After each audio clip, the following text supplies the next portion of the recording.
चाललो आता संदीप दादा आज गाडी घेतोय तर तिथे आम्ही नाही मी एकटीच चालले कारण नंतर मला पण काम आहे त्याच्यामुळे पटकन तिथे पोहोचलं पाहिजे.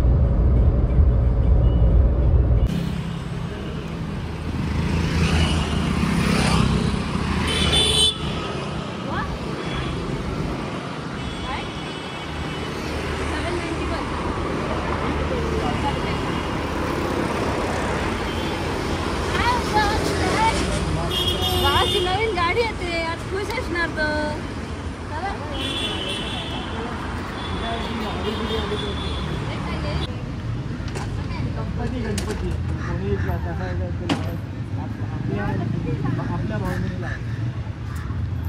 दगड पण लावला आपण दगडाला देव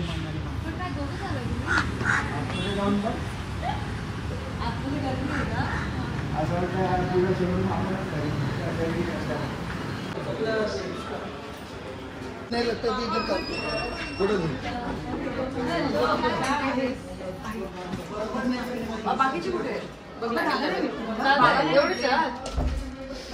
इथे अजून सोमू वगैरे पाणी तर तेजसकडे हे करायची परत पूजा करायची.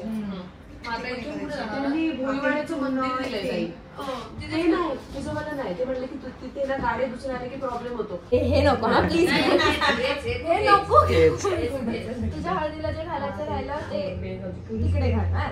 एंगेजमेंट साठी जर चेंज करायचं असेल चेंज बी सोडून एकच काहीतरी नाही एंगेजमेंट अँड हळद आहे ना मग एकत्र जर असेल तर ते एकच घालणार. जर वेगवेगळं असेल तर दिवाळीला तर दिला असतं पिंक ड्रेस आणि कानपिळणीला मला जो भेटला तो रेड ड्रेस त्याच्यापैकी एक कुठचं तरी लग्नाला घालणार. मोस्टली तर रेड ड्रेस. तुझी झाली शॉपिंग आता हो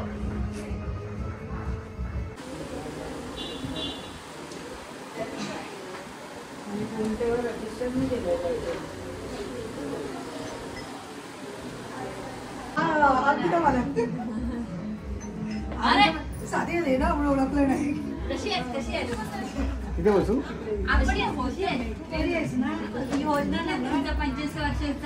हा तेव्हा येत होती आता आणि ही दोन बहिणीची सगळ्याला असतात.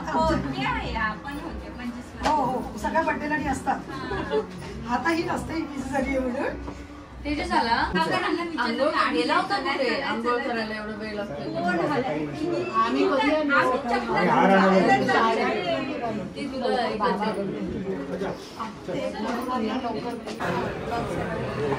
तो आणला नाही त्याला चार्जिंग नाही केलं. एक महिना मला ठेवायला लागतो जरा माझ्याकडे पेमेंट करायचं आहे ते आज नाही शकत. पेमेंट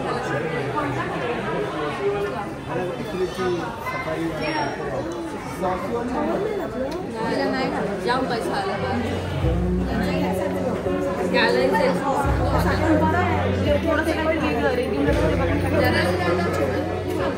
बंद करून टाकलं. संदीप दादा म्हणजे तसं बघायला गेलं तर मळीकर फॅमिली ही आमच्या गावची शेजारची फॅमिली आणि संदीप दादाला खरं तर काका म्हटलं पाहिजे कारण ते सगळे बाबांच्या एज ग्रुपमधले आहेत. पण जेव्हा तो मुंबईवरनं नेहमी गावी यायचा तेव्हा सगळेजण त्याला दादा दादा म्हणून हाक मारायचे. मग ते ऐकून ऐकून आम्ही पण त्याला दादा म्हणायला लागलो आणि मला आठवत नाही की आम्ही त्याला कधी काका म्हणून हाक मारली असेल. तर तेव्हापासून जे आतापर्यंत आम्ही संदीप दादा म्हणतोय ते संदीप दादाच राहिलं. तर आज त्याची ही नवीन कोरी गाडी येते आहे आणि खरंच मलाही खूप आनंद होतो आहे. मला ना माझ्या जवळचे सगळे माणसाचे जेव्हा ग्रो होतात ना तेव्हा खूप भारी वाटतं. आणि मला आठवतं की मला जेव्हा मलेरिया झाला होता मी नेहमी सांगते आता जे नवीन असतील सबस्क्रायबर्स त्यांच्यासाठी हे नवीन असेल पण मी सगळ्यांना नेहमी सांगितलं की मला 6 ते 7 वेळा मुंबईत आल्यानंतर मलेरिया झाला होता आणि तेव्हा खूप कठीण परिस्थिती होती आणि मला डॉक्टरकडे अगदी काही विचार न करता प्रत्येक वेळेला तो घेऊन गेला होता. मला कस्तुरबासारख्या हॉस्पिटलमध्ये ॲडमिट करण्यासाठी त्याने इकडे तिकडे कॉन्टॅक्ट करून मला तिथे ॲडमिट करून दिलं होतं. आणि मी कशी राहिले होते माझं मी काय केलं होतं माझं मला माहिती. दिवसाला माझ्या 3 ते 4 ब्लड टेस्ट व्हायच्या. कुठे काही मिळायचं नाही त्याच्यामध्ये आणि खूप कठीण परिस्थिती होती. पण तेव्हा कोणी जवळचा नातेवाईक नाही किंवा कोणी नाही पण संदीप दादा माझ्यासाठी उभा होता आणि आज त्याचा हा स्पेशल दिवस आहे.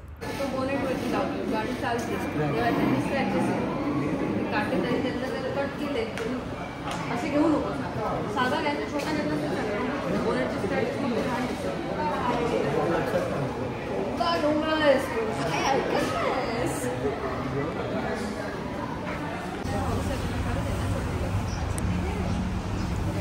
नॉर्मल तर इथे आता आम्ही त्यांना सरप्राईजची तयारी करतोय. आम्ही ही अशी कार आता झाकून वगैरे ठेवली आणि आता आम्ही त्यांना बोलवणार आहोत आणि त्यानंतर मग ते जी ह्या मुमेंटची खूप सगळ्यांना आवड असते की ते असं खेचायचं आणि ते खूप छान वाटतं. अरे तुम्ही तिघं चालत तर या एकत्र.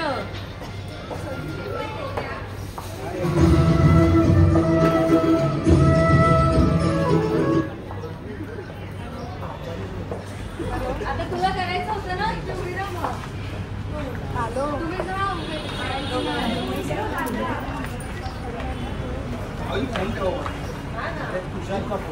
काय बोलला तुला घरी यायचं हा ठीक आहे मग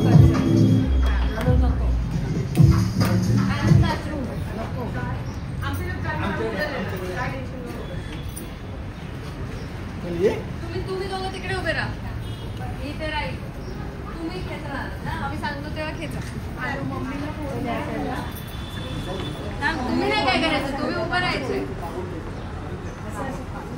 काका इकडे काकांना इकडे थोडं जवळ.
गावकर खिशात आता मग तुमचा घाबरा गया.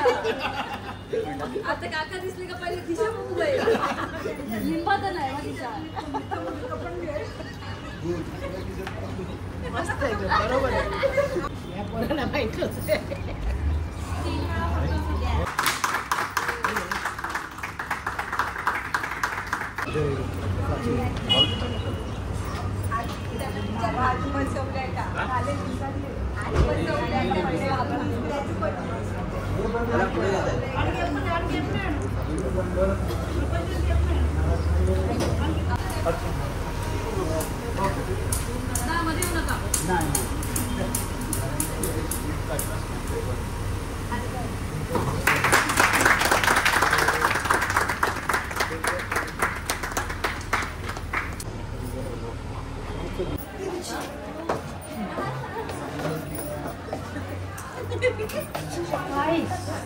कोणाची आपली आता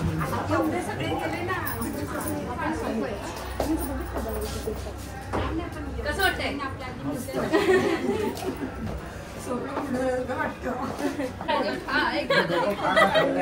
खायला अजून सांगितलं तिने खायला.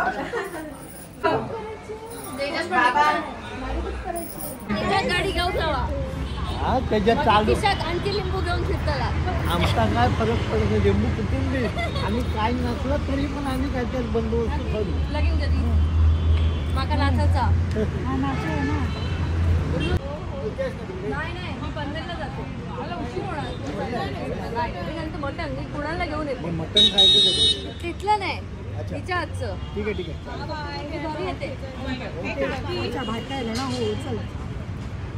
त्याला घेऊन येते त्याची आजी वर खाली होतं. तेच नाही म्हटलं सगळ्यांना झालं असं जाऊन तिकडनं टाकला की मागच्या रस्त्याला गेलं की तुम्हाला ब्रिज मिळणार. पुढे जाऊन रोमाच्या इथून लेफ्ट घ्या आऊट जातं.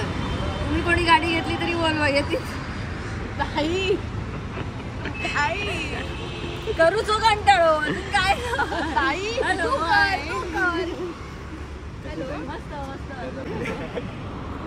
मारते नवीन शॉपिंग नाही ते एक आमचे फॅमिली फ्रेंड्स आहेत गाडी घेतली.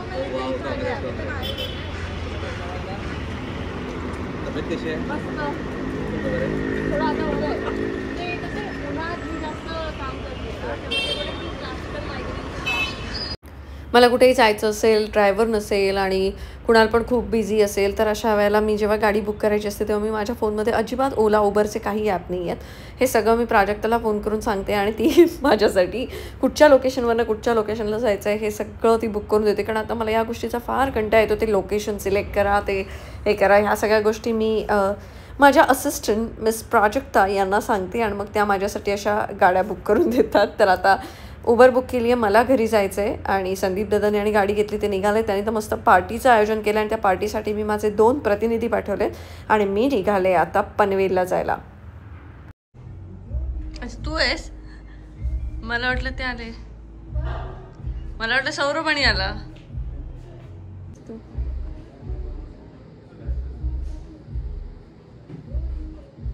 अरे कुठे सर? Welcome welcome. मगाचपासून मी बसले घेऊन पण काकी आली आणि म्हटलं कुठे, आणि मी झोपले होते, मी विसरले. सॉरी. तर साई दादा पहिल्यांदा आमच्या स्टुडिओला आलेत आणि त्यांनी म्हणजे मी जेव्हा बिग बॉसच्या करत होते तेव्हा सिंधुदुर्गमधनं त्यांनी खूप सपोर्ट केला होता. हे मला बिग बॉसमधनं बाहेर आल्यानंतर कळलं की त्यांचा सपोर्ट हा खूप जास्त होता माझ्यासाठी. मी घरी आले, त्यानंतर जेवले आणि त्यानंतर मला अशी झोप लागली की मी हे विसरूनही गेले होते की साईदादासुद्धा घरी येणार आहेत आणि म्हणजे स्टुडिओला येणार आहेत. पहिल्यांदाच ते आले स्टुडिओला आणि स्टुडिओला आल्यानंतर मी व्लॉग तर सुरुवात केला, पण नंतर मी विसरले मला व्लॉगिंग पण करायची कारण मी गप्पा मारत बसले. पण तरी पण मी लक्षात ठेवते की मला डेली व्लॉगिंग करायचं आहे. तर आज संदीप दादाने गाडी घेतली आणि तो पहिल्या गाडीचा जो आनंद असतो ना तो खूप वेगळा असतो, मला माहिती आहे. आणि तेव्हा असं वाटतं की यार स्वप्न पूर्ण झालं आणि आता बरंच पुढे जायचं आहे. मी जेव्हा पहिली गाडी घेतली होती, हेक्टर घेतली होती आणि हेक्टर घेतल्यानंतर माझं असं होतं की नाही मला एक छान अजून पण छान गाडी घ्यायची, पण ही सुरुवात आहे. तर खूप वेगळी फिलिंग असते. आणि संदीप दादाबद्दल तर मी तुम्हाला सगळ्यांना सांगितलं. मला आठवतं की ते दिवस खरंच खूप वाईट होते मुंबईतले माझे. मी गिवअपसुद्धा करू शकले असते, मुंबईतनं परत घरी जाऊ शकले असते, असे दिवस होते ते. आणि एवढा तो त्रास त्या तापामध्ये, आणि मलेरिया डेंग्यू हे खूप घाणेरडे ताप असतात, म्हणजे अतिशय घाणेरडे. मला एवढा त्रास झाला होता, एवढी वीकनेस. त्याच्यानंतर माझं आता वजन जर वाढलं असेल तर ते आत्ता लग्नानंतर वाढले.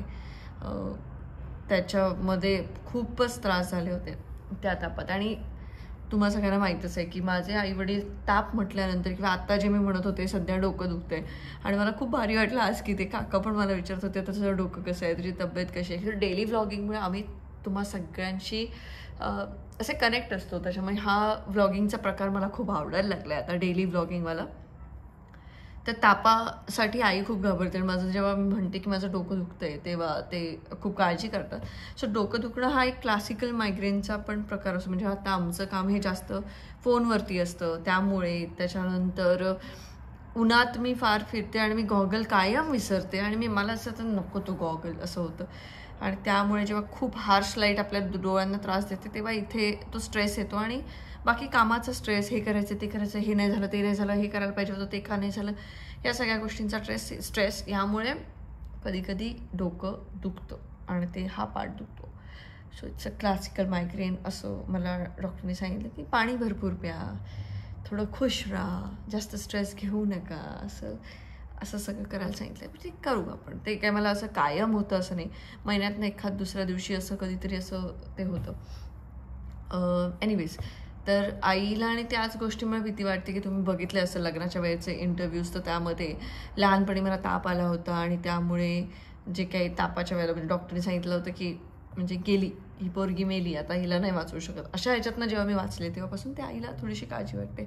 बाकी मी तशी एकदम स्ट्रॉंग आहे, तुम्हाला माहीतच आहे. तर गेला तर पुनर्जन्म झालाय. ती छाप म्हणजे 5 वर्षाची असताना ती डोक्यात ताप जाऊन ती गेलेली, पण त्याच्यातून ती वाचली. म्हणजे संपूर्ण म्हणजे गेलेलीच ती. आणि अशातून डॉक्टरने पण सांगितलं गेली म्हणून, गॅरंटी नाही म्हणून सांगितलं. आणि त्याच्यातून ती वाचली. आणि नंतर वाचल्यावर पण डॉक्टरनी सांगितले अशा ह्याच्यात की डोळे हे ते किंवा मेंदूत ताप गेल्यानंतर हे होतात, पुढे जाणं. हां, पण तसं काहीच झालं नाही. आता तुम्ही खुश ना, डेली ब्लॉग घेत आहेत.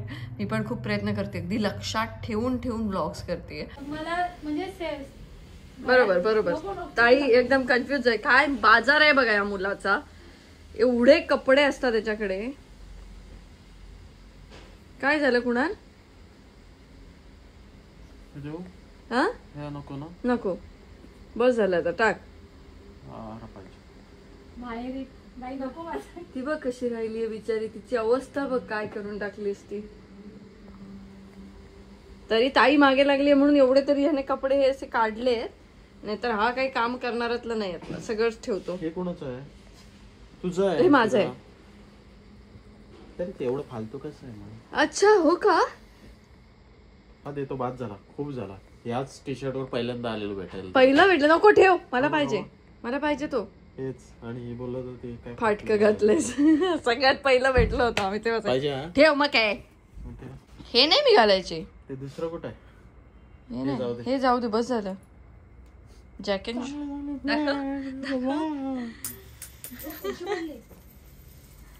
हे पण जाऊ दे ना. दादाचे पैसे तुला कुठे असू आवडतं ना? शकतं, मी घालते ते, मला दे उडीच बिडीच काहीतरी गरीबाला. यंदा आपण फोटो टाकलेला माहितीये तो धामापूरला, असं कुठचं ते बेहानिया हे हवंय तुला? दाखव उघडून कसं आहे. हा जंगलात जाताना घालायचं. आता मी सुरुवात करणार आहे. वाघ जंगलात जाणार आहे आता. येस, बघितलं पण नाहीस, बघितलं पण नाहीस काय? सगळे ओके आहेत बाबा. अरे मग काढायला कशाला लावलंस तिला? लेबलच नाही काढलाय. ते तुझ्याकडे काय मॉल असा एक ह्यो सगळं. हा देऊन टाकतेस का? बघू दे तू काय आहे. मी घालेन, मग मी घालेन ना. त्याचे सगळे हुडीज बिडीज मीच घेते. हे मला तीन ए मला आवडते हे असलं. सारखे घालतो कधी कधी. हे तीन बाहेर. ऐक, मी नेहमी सांगत असते की कुणाल भरपूर शॉपिंग करतो, आणि ती तुम्ही आता बघितली की त्याच्याकडे किती कपडे आहेत. ताईने त्याला सांगितलं की फक्त टेबलवरचे कपडे तू क्लीन कर, आणि ताई असे गपचूप मागून कपडे टेबलवरती टाकत होती. त्याला माहितीही नव्हतं आणि तो कपडे क्लीन करत होता. तर अशा प्रकारे आज आमच्याकडे कपाट खाली करण्याची मोहीम आहे, ही अशीच चालू राहणार आहे. त्यामुळे आम्ही इथेच थांबतो. आपण भेटूया उद्याच्या ब्लॉगमध्ये. Bye bye.